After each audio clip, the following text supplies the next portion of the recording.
The rope creaked like a dying man's last breath as 5 Apache girls swayed upside down in the blistering Arizona sun, their long black braids dragging in the dust of Tombstone's main street, while the crowd jeered and spat, and the sheriff leaned against a post chewing tobacco like it was Sunday supper. Blood rushed to their heads, turning their bronze faces purple, their bare feet tied tight, with rawhide that cut deeper with every twitch, and little Nalin, barely 14, was already vomiting from the pressure, while her older sister Goclea tried to scream defiance through a gag soaked red. The charge? Stealing 3 chickens from Judge Roy Bean's private coop. The sentence? Death by slow hanging until the vultures grew bored and the undertaker could sell 5 fresh scalps to the curious eastern tourists. The year was 1881, and justice in Cochise County had the smell of whiskey and gunpowder. Then, just as the first girl's eyes rolled white and the crowd began wagering on who would die first, a lone rider appeared at the end of Allen Street, dust swirling from his horse's hooves, a tall man in a black duster with a Winchester across his saddle and a face carved from mesquite and old rage. Cole Rancher McKenna, the man they called El Cuervo for the raven feather braided in his hair and the way he left bodies for the birds. He had once ridden with the Apache, loved one of their women, buried her under a cottonwood when the cavalry came, and swore he would never again watch his wife's people die for sport. The crowd hushed as he walked a sorrel gelding straight to the gallows tree, dismounted without a word, and drew the Bowie knife that had carved its name across 3 territories. "Cut them down," he said, voice low as distant thunder. The sheriff spat a stream of brown juice and laughed. "You lost your mind, Breed.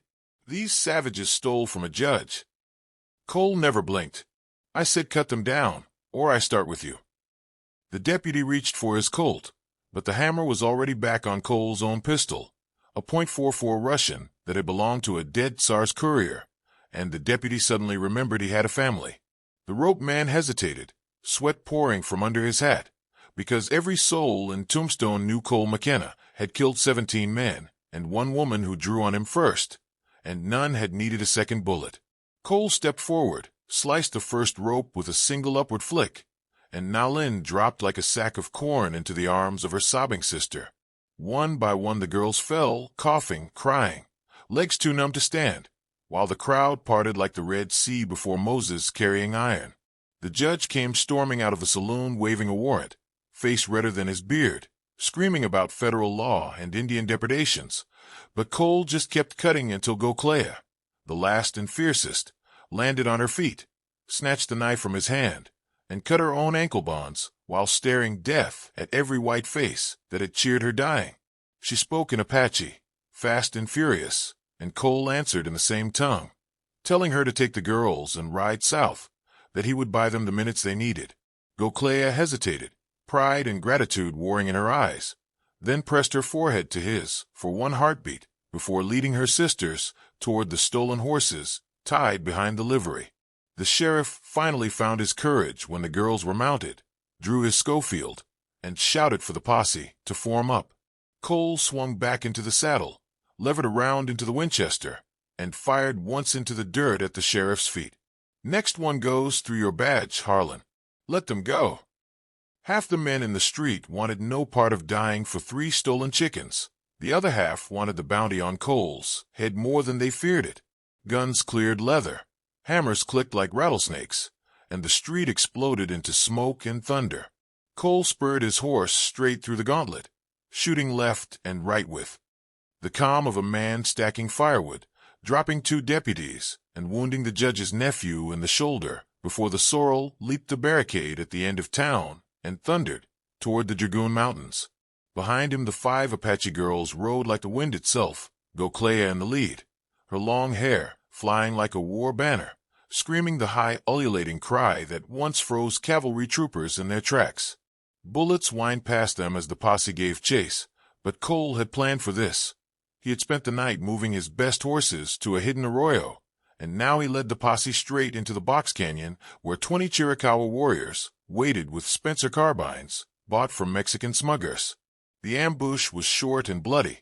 When the guns fell silent, only 4 white men crawled out to tell how El Cuervo and the Apache girl had vanished like smoke. Days later, Deep in the Sierra Madre, Cole sat by a fire sharing coffee with Goclea, while the younger girls slept wrapped in Hudson's Bay blankets. She studied the scar that ran from his left eye to his jaw, gift of a Yankee bayonet, and asked why a white man would risk everything for people who hated his kind. Cole poked the fire and told her about Nayeli, the woman he had loved, how she died giving birth to a child the soldiers dashed against a wagon wheel, how he had buried mother and son together and ridden north with nothing but vengeance and silence in his heart. Goclea listened without moving, then reached across the flames and touched the raven feather in his hair. "You are not white anymore," she said. "You are Tsi, rock that stands when the river rages." In the weeks that followed, the story spread across two nations. How one rancher with a fast horse and a faster knife had stolen Death's prize from under the gallows tree. How 5 Apache girls who should have fed the crows now rode free. And how the territory suddenly remembered that Cole McKenna was a man you left alone unless you woke up eager to meet your maker. The judge offered $2,000, dead or alive. The governor doubled it. Wanted posters went up from Yuma to Santa Fe, showing Cole's hard face, and the words, "half-breed killer," shoot on sight. But every time a posse got close, they found fresh graves instead, each marked with a single raven feather. And somewhere in the high country, 5 young women grew strong again, learning to shoot and ride and laugh without fear, carrying in their hearts the name of the man who had turned his back on his own world to give them back theirs. Years later, when old men in Tombstone told the story over whiskey, they still argued whether Cole McKenna had been hero or devil. The Apache never argued. They simply left bowls of food at certain caves and whispered thanks to the spirit of El Cuervo, who still rode the night wind, cutting ropes that no one else could see.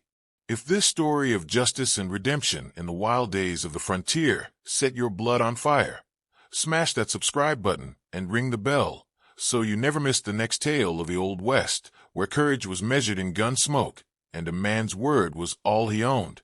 Drop a comment right now and tell me from what part of the country or the world you're watching this video tonight, because I read every single one, partner. Until the next ride, keep your powder dry and your heart wild.